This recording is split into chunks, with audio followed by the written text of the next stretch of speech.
เพราะฉะนั้นเมื่อเฮาทราบเป็นอย่างนี้แล้ว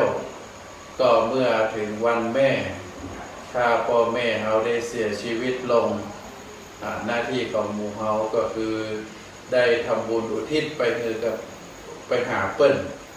เพื่อไปเสริมไปเติมไปแต่งโดยเฉพาะคือดวงวิญญาณของบุพการีของเรานั้นได้มีความสุขความสงบความสบายในสัมปรายภพที่เปิ่นไปเกิดในภพภูมินั้นก็เป็นสิ่งที่เราทั้งหลายบ่ควรจะลืมเนื่องในวันแม่ที่จะมาถึงนี้เพราะว่าวันนี้เป็นวันที่3ก็เหลือแห่งประมาณ8 วัน 9 วันที่จริงแล้วหลายๆท่านนั้นอาจจะจำเป็นจะต้องทำในวันแม่ก็ได้เขาสามารถทำได้ทุกวันทำได้ตลอดเพื่อเป็นความกตัญญูต่อผู้ที่มีพระคุณต่อเราซึ่งอาตมาก็ได้เคยได้อู้กับท่านสาธุชนในหลายครั้งหลายคราวว่าเฮานั้นถึงแม้ว่าเฮาจะลืมพระคุณของพ่อของแม่เป็นบางครั้งบางคราวแต่ว่าเฮาถ้าคิดถึงด้วยจิตใจที่เป็นสัมมาทิฏฐิแล้วถ้าโลกทั้งหลายได้ก้มพอตัวเฮาแล้วก็จะเป็นคำถามว่าเลือดเนื้อเชื้อไขร่างกายที่เฮาได้ใจเป็นประโยชน์สว่างหากินทางการทำงานเดินไปเดินมาศึกษาหำเพียรก็ดีหรือได้ประกอบสัมมาชีพก็ดีที่เฮาได้เป็นอยู่ทุกวันนี้ก็เพราะว่าเฮามีร่างกายที่บ่พิกลพิการเป็นร่างกายที่ทรงประกอบครบ32ประการถ้าเฮามองลึกลงไปว่าร่างกายที่เฮาครบ32ประการนั้นเฮาได้มาจากไหนคำตอบของเฮาก็คือได้มาจากพ่อแม่โดยเฉพาะแม่นั้นได้อุ้มท้องเฮาเป็นเวลา9 เดือน10 เดือนเมื่อได้ร่างกายนี้มาแล้วถ้าบังเอิญว่าเฮาได้ประสบอุบัติเหตุหรือได้เสียอวัยวะอันใดอันหนึ่งไปเฮาจะเอาอวัยวะเทียมมาใจแทนบ่ว่าจะเป็นตาเป็นหูเป็นแข้งเป็นขาถ้าได้ใจอวัยวะเทียมมาใจการแทนแล้วก็จะรู้สึกว่าอวัยวะเทียมเหล่านั้นถึงแม้ว่ามันจะใจแทนกันได้แต่ก็มันบ่เหมือนกับอวัยวะที่เราได้มาจากพ่อแม่ก็จะเป็นการรู้สึกได้ทันทีว่าอวัยวะเทียมนั้นแต่มันก็บ่ดีเลิศเท่ากับอวัยวะที่เราได้กำเนิดมาจากพ่อจากแม่เพราะฉะนั้นทรัพย์สมบัติในส่วนอื่นนั้นก็ถือว่าเป็นทรัพย์สมบัติภายนอกเราสามารถซ่อมหาได้แต่ว่าทรัพย์สมบัติที่พ่อแม่ให้มาตอนที่เขาเกิดนั้นก็คือโครงสร้างร่างกายที่บ่พิกลพิการแล้วก็ได้อาศัยร่างกายเหล่านี้บำเพ็ญคุณงามความดีมาโดยตลอดเพราะฉะนั้นก็ถือว่าพระคุณเหล่านี้ก็จะบ่หายไปที่ไหนตราบใดที่เขายังมีชีวิตอยู่ตราบใดที่เอาได้ใจอวัยวะตั้งแต่ศีรษะจรดเท้าไปประกอบคุณงามความดีก็ถือว่าเฮานั้นได้มาจากพ่อจากแม่ผู้คือกำเนิดของเฮาอันนี้ก็ได้ผู้เอ่ยมาโดยตลอดเพราะฉะนั้นก็เจริญพรในสัมพันธ์สาธุชนว่าเฮาจะบรรลุพระคุณผู้ที่ก่อกำเนิดให้เฮาโดยชีวิตเลือดเนื้อเชื้อไขในโอกาสที่วันมหามงคลถือว่าเป็นวันแม่แห่งชาติมานี้ก็ขอเชิญชวนท่านสาธุชนจะไปลืมเนิ่นถ้ามีโอกาสแล้วก็ได้ปฏิการะตอบแทนคือผู้คือกำเนิดของเขาบอกว่าจะเป็นพ่อเป็นแม่ก็แล้วแต่ถึง2 ท่านนั้นก็เป็นผู้มีพระคุณต่อเรา ถึงแม้ว่าพ่อแม่ของเขานั้นได้เสียชีวิตไปแล้วเขาก็สามารถที่จะประกอบบุญประกอบกุศลในวันแม่นั้นอาจจะไหว้พระสวดมนต์เจริญจิตภาวนาตรวจน้ำแผ่บุญแผ่กุศลไปในดวงวิญญาณของท่านอันนี้ก็สมควรที่จะทำในวันใดในเวลาใดเวลาหนึ่งของวันที่12หรืออาจจะเป็นทุกวันหรือจะก่อนหน้านั้นก็ได้เพียงแค่เราเสียสละประมาณ5นาที10นาทีประกอบคุณงามความดีเหล่านี้ก็ถือว่าเป็นบุญเป็นกุศลในหลายวันหลายสิบหลายร้อยชั่วโมงเอาใจเวลาไปเป็นอย่างอื่นแต่ว่าเราเสียสละเวลาประมาณบักกี่เรียกว่าบักกี่นาทีก็เพื่อที่จะอุทิศส่วนบุญส่วนกุศลเหล่านั้นไปให้พ่อแม่ของเขาที่ได้เสียชีวิตไปแล้วก็ถือว่าเป็นสิ่งดีๆเป็นคุณงามความดีท่านสาธุชนทั้งหลายมีเรื่องเล่าในวันนี้มีเรื่องเล่าให้ท่านสาธุชนได้ฟังก็ลองฟังดูโดยปกติแล้วอาตมานี่จะเป็นคนเล่าว่าเก่งนะก็พออูได้แต่วันนี้มีเรื่องเล่าให้ท่านสาธุชนได้ฟังซึ่งในหลักธรรมของพระพุทธศาสนาของเราโดยเฉพาะองค์สมเด็จพระสัมมาสัมพุทธเจ้าพระพุทธองค์ได้สอนคือเจ้าพุทธของเราได้มีหลักธรรมหลายอย่างโดยเฉพาะหลักธรรมหนึ่งซึ่งเราฟังแล้วได้อ่านแล้วก็เป็นที่น่าคิดและก็สามารถที่จะประพฤติปฏิบัติได้ก็ในเรื่องของหัวใจเศรษฐีหัวใจเศรษฐีนั้นก็คือเป็นข้อธรรมที่พระพุทธองค์ได้สอนคือจะพูดของเราว่าใครก็แล้วแต่อยากจะเป็นคนร่ำคนรวยอยากจะมีทรัพย์สินเงินทองก็จะต้องประพฤติปฏิบัติในฐานะที่อยากจะเป็นคนร่ำรวยก็คือปฏิบัติตามธรรมเรียกว่าหัวใจเศรษฐีมีอยู่4กรรมในสถานญาติโยมในหัวใจเศรษฐีก็คืออุอากาสะอุอากาสะอุอากาสะ4กรรมอุอากาสะไผ่ท่องเพิ่นบอกว่าก่อนจะนอนก็มนต์ใส่น้ำแล้วก็ดื่มกินเขานอนตื่นขึ้นมาแล้วก็มนต์ใส่น้ำแล้วก็ล้างหน้าล้างตาโดยน้ำมนต์คาถา4กรรมก็คืออุอากาสะก็ลองทำดูเนอสถานญาติโยมเพื่อว่าจะได้ร่ำจะได้รวยถ้าพูดถึงว่าความร่ำความรวยนั้นจะเกิดขึ้นได้จะใดบางคนก็ท้อตั้งแต่ยังบ่ได้ทำเตื้อก็บอกว่าเขาเป็นคนทุกข์คนยากพ่อแม่ก็ทุกข์ก็ยากปัจจุบันนี้เขาก็เป็นทุกข์เป็นยากบำร่ำบารวยก็มีเงินทองเป็นแสนเป็นหมื่นเป็นล้านก็เมื่อคิดเป็นลักษณะแล้วบ่เสาะแสวงหาอาจจะรอนืดไผมาช่วยมันก็เป็นไปบ่ได้เพราะฉะนั้นในคาถาความเป็นเศรษฐีนั้นก็มีอยู่4กรรมก็คืออุอากาสะมีเรื่องเล่าว่ามีคนจีน2คนท่านสาธุชนได้นั่งเรือ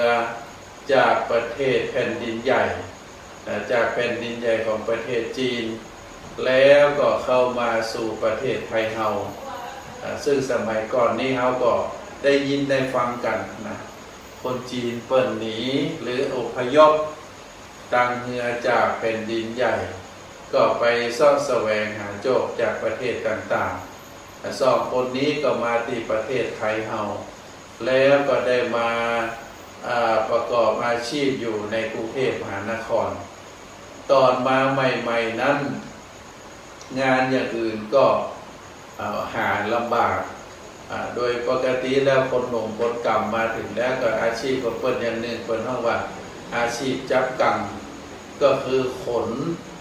แบกข้าวสารขนสิ่งของต่างๆตามต่างเงือต่างๆเมื่อได้การได้งานทำด้วยการขนของลงจากเงือขนของขึ้นเงือแล้วก็ได้ค่าจ้างพอประมาณมีที่อยู่ที่กินแล้วก็มีอาหารคือรับประทานก็พอสะดวกสบายสองคนนี้เป็นเพื่อนกันได้สัญญาใจกันไว้ว่าตราบใดที่เฮาบะล่ำบะโรยบ่มีเงินแสนก็จะบ่าซื้อเป็ดซื้อไก่มากินแต่ก็จะซื้อของกินหรือกินพอประทังชีวิตไปโดยที่บ่ฟุ้งเฟ้อบ่ฟุ้งเฟ้อในการกินการว่าสองคนนั้นที่เป็นเพื่อนกันนั้นก็ได้ทำงานอยู่ที่ตากเงือเก็บเงินได้พอประมาณแล้วก็แยกย้ายกันประกอบอาชีพคนที่หนึ่งนั้นก็ได้ไปซื้อขวดแล้วก็เศษเล็ก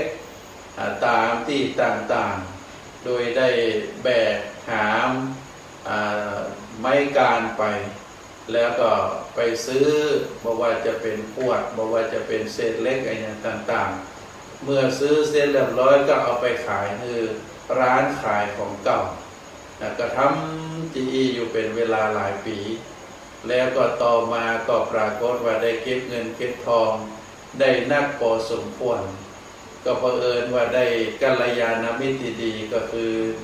เฒ่าแก่ที่ตัวเองได้เอาขวดเอาเล็กไปขายถึงวันรู้จักกันเป็นอย่างดีก็เลยขอเข้าหุ้นกับเปิ้ลซึ่งเฒ่าแก่ก็ยินดีเพราะหันว่าปัจจัยคนนี้นี่มีความขยันขันแข็งแล้วก็ได้ขอเข้าหุ้นมาก็ฮับเซ็นแล้วก็คือทำหน้าที่แผนกฮับซื้อเพราะว่าสามารถที่จะรู้ราคาสิ่งของต่างๆที่คนอื่นเอามาขายและก็สามารถที่จะประเมินบอกราคาได้เมื่อได้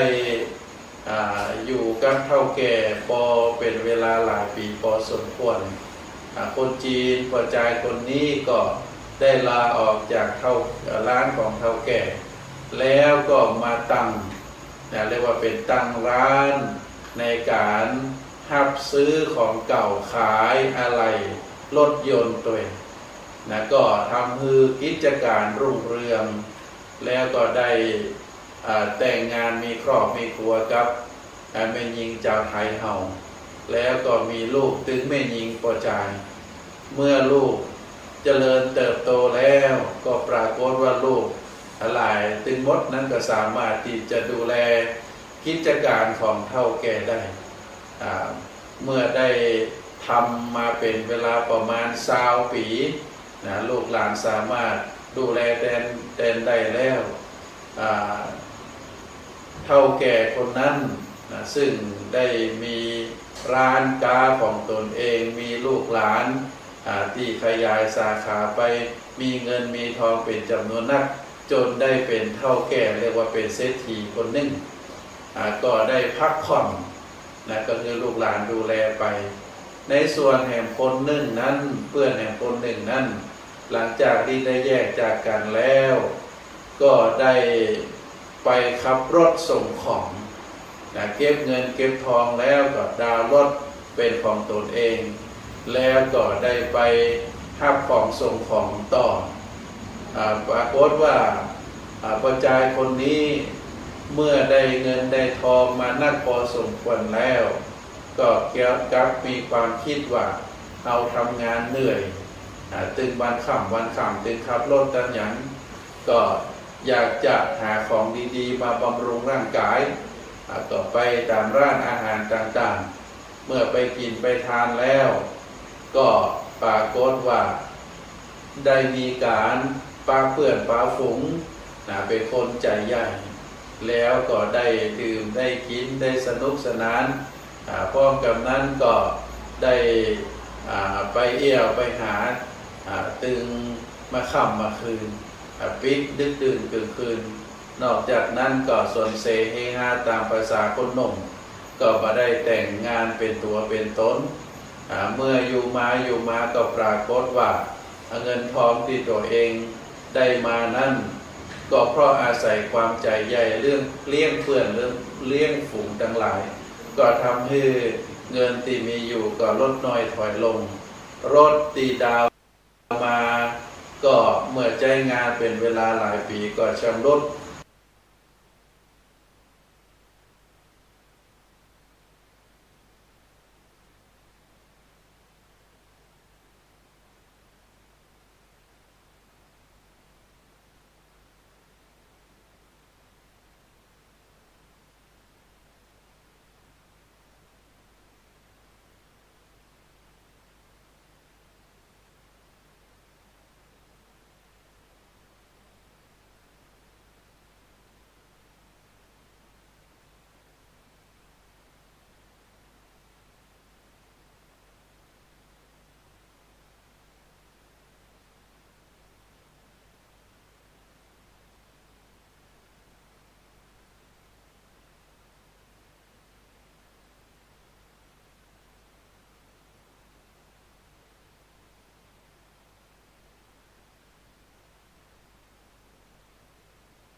เงินทองที่ตัวเอง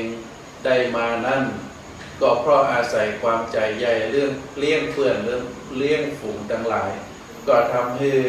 เงินที่มีอยู่ก็ลดน้อยถอยลงรถตีดาวมา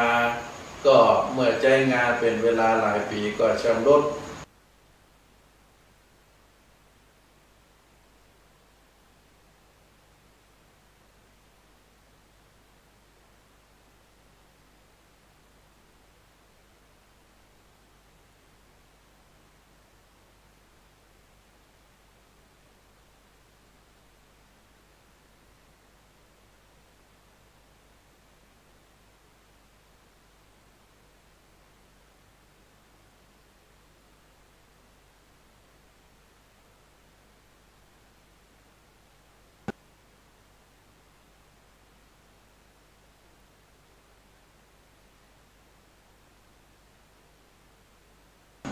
ก็เพราะอาศัยความใจใหญ่เรื่องเลี้ยงเพื่อนเรื่องเลี้ยงฝูงทั้งหลาย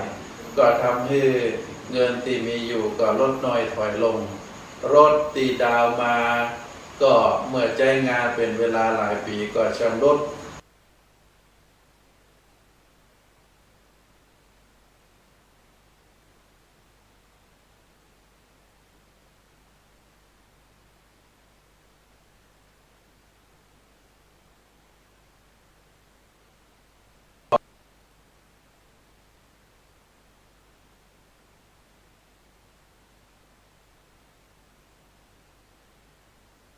ที่ตัวเองได้มานั่นก็เพราะอาศัยความใจใหญ่เรื่องเลี้ยงเพื่อนเรื่องเลี้ยงฝูงทั้งหลายก็ทำให้เงินที่มีอยู่ก็ลดน้อยถอยลงรถตีดาวมาก็เมื่อใจงานเป็นเวลาหลายปีก็ชำรุด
ไปหลังร้านลบอยู่ในห้อง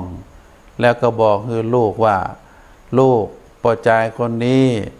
เปิ้นมาหาเนี่ยถ้าเปิ้นขอสตังค์ ก็เอาสตางค์ฮื้อหรือถ้าเปิ่นมาของานก็ฮื้อเปิ่นทำงานตามอัตภาพถ้าเปิ่นมามีที่อยู่ก็ฮื้อมาอยู่ในร้านอยู่หลังร้านซึ่งเป็นที่อยู่ของคนงานก็ปรากฏว่าก็เหมือนกับเฒ่าแก่คนนั้นได้ว่าเพราะว่าบ่มีที่ไปก็เลยขอทำงานและก็ขอพักที่ร้านซึ่งลูกชายก็ได้ปฏิบัติตามคุณพ่อก็คือพ่อชายคนนี้เพื่อนของพ่อนั้นไปพักอยู่บ้านน้อยหลังร้านแล้วก็เฒ่าแก่นั้นก็กำชับลูกชายว่าลูกต้องบอกคือเปิ้นเนอหนึ่งคือเปิ้นหุงข้าวกินคนเดียวประการที่สองคือลูกเนี่ยไปซื้อหัวปลาเค็มมาตุนไว้คือเปิ้นนักๆแล้วก็ต้องบอกคือเปิ้นว่าก็ขอคือทำกับข้าวกินโดยการต้มหัวปลาเค็มใส่กับใบมะขามเนื่องจากว่าหลังร้านนั้นมีต้นมะขามอยู่สองต้นต้นหนึ่งเป็นต้นน้อยต้นหนึ่งเป็นต้นใหญ่ก็บอกคือลูกบ่าวว่าคือปอใจคนนั้นเนี่ยหุงข้าวกินแล้วก็ต้มหัวปลาใส่ยอดมะขามกินเนอะตอนแรกนะก็คือเก็บต้นมะขามต้นน้อยเมื่อต้นมะขามต้นน้อยหมดแล้วก็ไปเก็บยอดมะขามต้นใหญ่ซึ่งปอใจคนนั้นก็ได้ปฏิบัติตามอยู่เป็นเวลาหลายเดือนด้วยกันมีอยู่วันหนึ่งก็เฒ่าแก่ก็ไปแอบขอว่าเพื่อนของตัวเองซึ่งมาขออาศัยอยู่นั่นก็ได้ปฏิบัติตามที่ตนเองบอกในการต้มหัวปลาเค็มกินต้มกินกับยอดมะขามถึงวันเสร็จแล้วขณะที่พ่อชายคนนั้นกำลังกินต้มหัวปลาเค็มกับยอดมะขามอยู่นั่นเฒ่าแก่ก็เดินไปหาแล้วก็กำลังจะอู้พ่อชายคนนั้นก็ลุกขึ้นฮับแล้วก็ก้มหน้าก้มตายกมือไหว้แล้วก็บอกว่าเฒ่าแก่มีหยังที่จะให้ผมได้ฮับใจเฒ่าแก่ก็ถามไปว่าเจ้ามาอยู่กับเฮาเนี่ยได้กินหัวปลาต้มหัวปลากับยอดมะขามหลายเดือนเนี่ยลำก่อพอได้ยินน้ำเสียงพอใจคนนั้นก็พอหน้าเฒ่าแก่จำเสียงได้ว่าเสียงนี้คือเสียงเปื้อนของเฮาพิจารณาพอแล้วก็ถามว่าแม่นเปื้อนก็ต่างคนต่างดีใจแล้วก็เข้ากอดกันหลังจากนั้นก็พากันไปนั่งอยู่ปื้นต้นมะขามเฒ่าแก่ได้บอกให้เปื้อนเก่าของตนเองว่าเปื้อนที่เฮาต้องทำจะนี้เนี่ยก็เพื่อที่จะให้เปื้อนได้เข้าใจนะเปื้อนก็ว่าจะให้เข้าใจจะได้ที่ให้เปื้อนได้กินต้มหัวปลาเค็มใส่ยอดมะขามตึงวันเนี่ยก็จะหันว่าต้นมะขามนั้นมันมีอยู่สองต้นต้นหนึ่งเป็นต้นน้อยต้นหนึ่งเป็นต้นใหญ่ต้นน้อยนั้นเฮาเก็บ4-5 วันเอามาต้มแล้วยอดมันโป่งบะตันมันก็หมดต่อจากนั้นเฮาก็ไปเก็บต้นใหญ่นั้นเฮาเก็บเท่าใดมันก็บ่หมดเฮาเก็บผ่านไป4-5 วันปิกมากิ่งเก่ามันก็งอกก็เงยก็พิยอดออกมาใหม่เพราะฉะนั้นต้นมะขามต้นใหญ่กับต้นมะขามต้นน้อยนั้นจะมีความแตกต่างกันเป็นลักษณะแบบนี้เหมือนเดียวกับเงินทองของหมู่เฮาเงินทองนั้นถ้าเฮามีบ่นักเฮาใจจ่ายเกินตัวสุรุ่ยสุร่ายใครหันอายังก็ใครได้หันอายังก็ใครยากโดยที่บ่าเก็บบ่าอย่างไว้ใจไปบ่เท่าใดมันก็หมดมันงอกมันเงยบ่ตันเหมือนกับต้นมะขามต้นน้อยตรงกันข้ามถ้าเฮาได้เก็บเงินทองไว้นักก็เฮาอยากจะซื้อกินหยังก็ซื้อกินพอประมาณจะใช้จ่ายหยังก็ใช้จ่ายตามอัตภาพพอประมาณ บาสุรุ่ยสุร่ายบาไปแอวบาไปคบบาเล่นการพนันอะไรอย่างต่างๆเงินมันก็อยู่ที่นั่นเงินเฮาซ่อหามาแหมมันก็จะเพิ่มพอกพูนขึ้นเพิ่มพองขึ้นบาหูบาจักเสียงเหมือนกับต้นบะขามต้นใหญ่พอเปื้อนเท่าแก่ได้อูเป็นลักษณะแบบนี้พอใจคนนั้นก็กลมหัวพยักหน้ารับทราบเพราะฉะนั้นเท่าแก่คนนั้นก็บอกว่าเปื้อนต่อจากนี้เปื้อนก็บ่ต้องย่ายอย่างละลูกหลานเขาก็ทำงานของเขาบอกมายุ่งเกี่ยวเพราะฉะนั้นต่อจากนี้เฮามานั่งอูกันถึงเวลาเขาก็เอาเข้าป่าอาหารมาให้กินก็เป็นที่เข้าใจถึงสองฝ่ายคนเปื้อนคนนั้นก็ได้มาอาศัยล่มใบบุญของเปื้อนตัวเก่าซึ่งมีฐานะดีเป็นเจ้าของร้านแต่ว่าประจายแห่งคนนั้นในฐานะที่เป็นเปื้อนนั้นก็บ่มีทรัพย์สินเงินทองก็เพราะว่าการกระทำของตัวเองสรุปตรงนี้แล้วท่านสาธุชนเฮาจะหันว่าเท่าแก่เท่าแก่ที่เป็นเจ้าของร้านขายเครื่องอะไหล่รถยนต์นั้นได้มีความขยันไต่เต้ามาจากการเก็บหอมรอมริบหันคุณค่าของเงินบ่าสุรุ่ยสุร่ายเป็นคนประหยัดเป็นคนมัธยัสถ์ใจจ่ายฮือเปียงปอสามารถต่อยอดโดยการนอกจากจะเป็นคนมีความขยันแล้วก็เก็บทรัพย์สินที่ตัวเองรักษาไว้ตัวเองหามาได้รักษาไว้จนเป็นก่อเป็นกำแล้วก็ได้ปะเปื้อนที่ดีก็คือเจ้าของร้านที่หับซื้อของเก่านอกจากจะได้เปื้อนที่ดีได้ช่องทางที่ดีแล้วก็ได้กัลยาณมิตรที่เป็นคนมีน้ำใจแล้วก็เป็นคนคบกันในฐานะที่เป็นช่องทางประกอบอาชีพเหมือนเดียวกันก็คือต่างคนต่างที่ใจความรู้แนวทางที่ตนเองถนัดต่างก็มีความถนัดในการดูสิ่งของเก่าแล้วก็ตีราคาได้ถูกนำสิ่งของเหล่านั้นไปขายต่อพอกพูนกำไรแล้วก็มาตั้งร้านเป็นของตนเองในขายอะไหล่รถยนต์อะไรอย่างต่างๆอันนี้ถือว่าเจ้าของร้านที่เป็นคนมั่งมีนั่นก็ได้ปฏิบัติเรียกว่ามีคุณธรรมตามสมบัติของพระพุทธเจ้าเรียกว่าเป็นคนมีกาถาหัวใจเศรษฐีก็คือหนึ่งมีความขยันตั้งแต่การหาของซื้อของเก่าบอกว่าจะเป็นขวดบอกว่าจะเป็นเล็กมาขายทำอยู่อย่างโดยตลอดบ่าเอาเงินเหล่านั้นไปสุรุ่ยสุร่ายเมื่อเงินทองมีนักก็ขยายกิจการของตนเองมีร้านของตนเอง เมื่อมีร้านของตนเองแล้วก็ได้แต่งงานมีภรรยาเป็นตัวเป็นตนมีลูกแล้วก็ส่งเสียลูกเรียนแล้วก็อบรมลูกโดยที่ตัวเองเป็นแบบอย่างเพราะฉะนั้นเราจะหันว่าเท่าแก่คนนี้นั้นได้ปฏิบัติตัวปฏิบัติตนตามคำสอนขององค์สมเด็จพระสัมมาสัมพุทธเจ้าในหัวใจเศรษฐีก็คือปฏิบัติตนสม่ำเสมอบาใจว่าวันนี้ขยันพวกนี้ขี้เกียจเดี๋ยวก็เอาแหมย่างเดี๋ยวก็เอาแหมย่างแต่ว่าที่เป็นเท่าแก่ได้นั้นก็เพราะว่าทำงานอย่างใดอย่างหนึ่งทำงานประติดประต่อมีความขยันมีความหมั่นเพียรแล้วก็หันคุณค่าของเงินได้เก็บเงินทองเหล่านั้นไว้เป็นกอบเป็นกำจนมีความร่ำรวยแล้วก็มีกิจการเป็นของตนเองตรงกันข้าม กับเปื้อนแห่งคนหนึ่งก็จะหันว่าหลังจากที่แยกย้ายกันไปแล้วก็ไปขับรถรับจ้างเมื่อมีตังแล้วก็ได้ดาวน์รถออกมา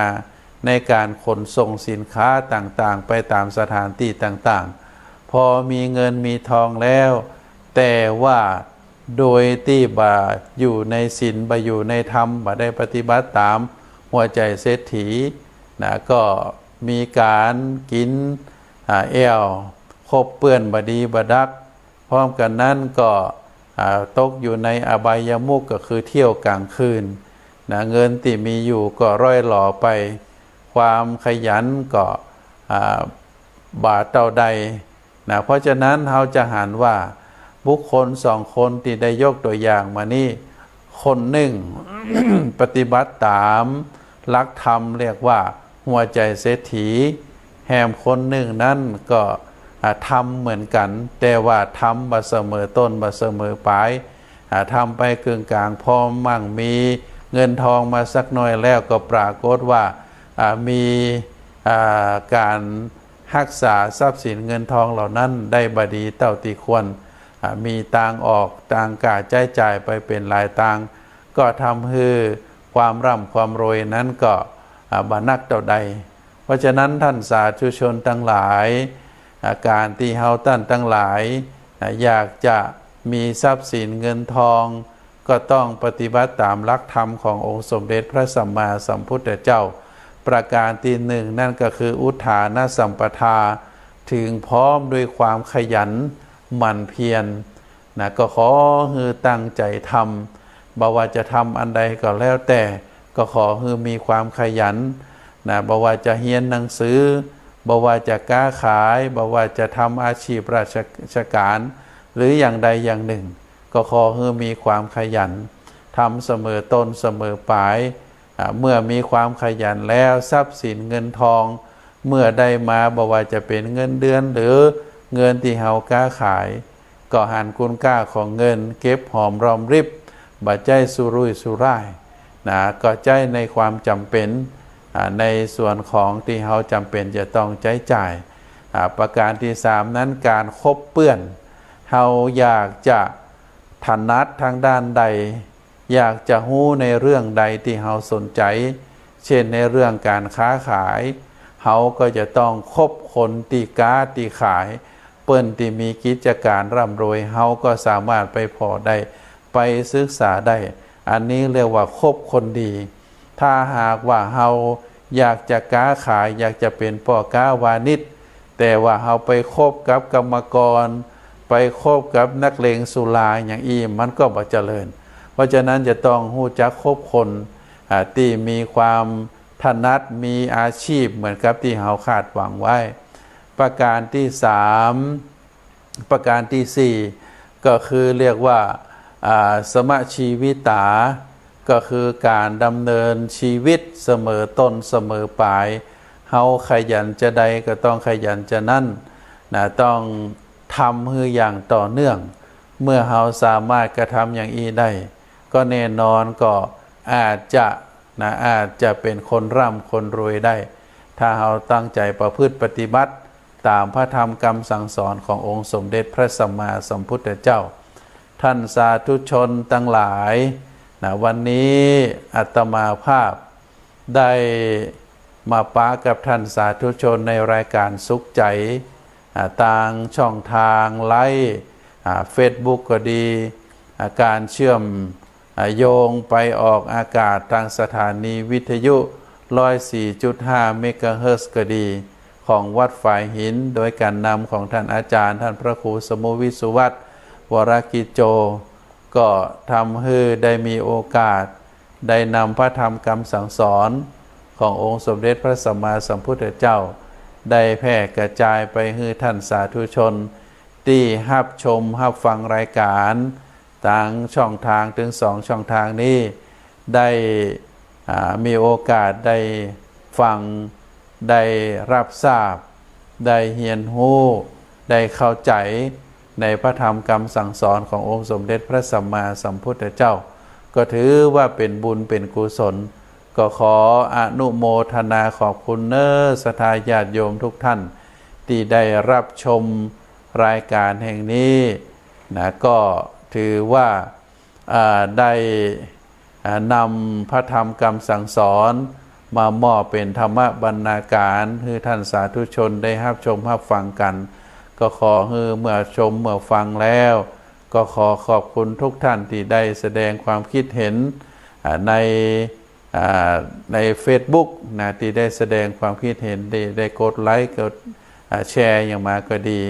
ก็ถือว่าช่วยกันนะอาตมาภาพในฐานะที่เป็นพระในทางพระพุทธศาสนา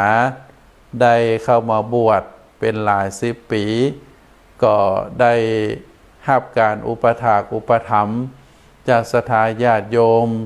หลายส่วนหลายฝ่ายนะก็ได้สามารถที่เป็นอยู่ณปัจจุบันนี้ก็อยากจะตอบแทนท่านสาธุชน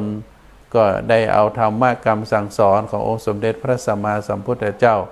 มามอบเป็นธรรมบรรณาการให้ท่านสาธุชนก็เพราะว่าที่ได้ศึกษาหำเฮียนแนวทางของครูบาอาจารย์พอหู้พอเข้าใจแล้วก็นำเอาธรรมะเหล่านั้นมาเป็นปฏิการะมอบให้กับบรรดาลูกศิษย์ลูกหาศรัทธาญาติโยม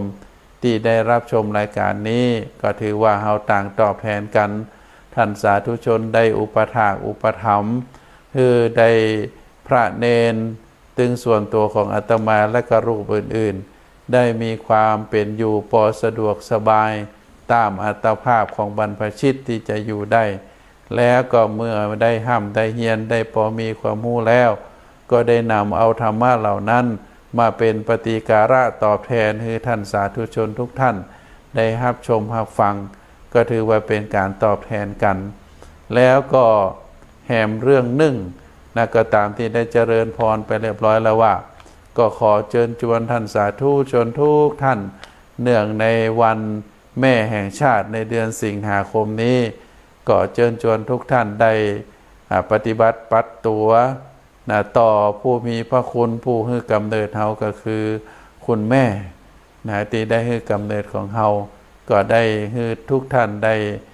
กระทำอันใดอันหนึ่งที่มันเป็นบุญเป็นกุศลบ่ว่าจะเป็นการตอบแทนจะใดจะหนึ่งก็ถือว่าเป็นคุณงามความดีต่างนั้นก็ได้ช่วยกันอนุรักษ์คุณธรรมเรื่องความกตัญญูกตเวทีไว้ก็จะโดยพลานิสงส์ของความกตัญญูกตเวทีนั้นก็จะทำให้ทุกท่านได้มีสุขภาพแข็งแรงได้เป็นคนดีสิ่งศักดิ์สิทธิ์ทั้งหลายก็จะได้ปกปักรักษาคุ้มครองในวาระสุดท้ายนี้อาตมาภาพก็ขอตั้งจิตอธิษฐานอำนวยอวยพรให้ท่านสาธุชนลูกศิษย์ลูกหาทุกท่านทุกคนที่รับชมรายการนี้เรียกว่าเป็นรายการสุขใจก็ขอให้บุญกุศลคุณงามความดีที่เฮาตั้นทั้งหลายในส่วนของอาตมาก็ดีของศรัทธาญาติโยมก็ดีที่ได้กระทำบำเพ็ญมาโดยตลอดได้รวมกันเป็นตบะเป็นเดชะเป็นพระปัจจัยได้ปกปักรักษาคุ้มครองให้ทุกท่านได้มีความสุขได้มีความเจริญนิราศคาดแคล้วจากทุกโศกโรคภัยพยันตรายทั้งหลายทั้งมวลจงเจริญด้วยจตุรพิธพรชัยมีอายุวันนะสุขะพละปฏิภาณธนสารธรรมสารสมบัติรุ่งเรืองโดยลาภยศสุขสรรเสริญจงทุกประการเทินขอเจริญพร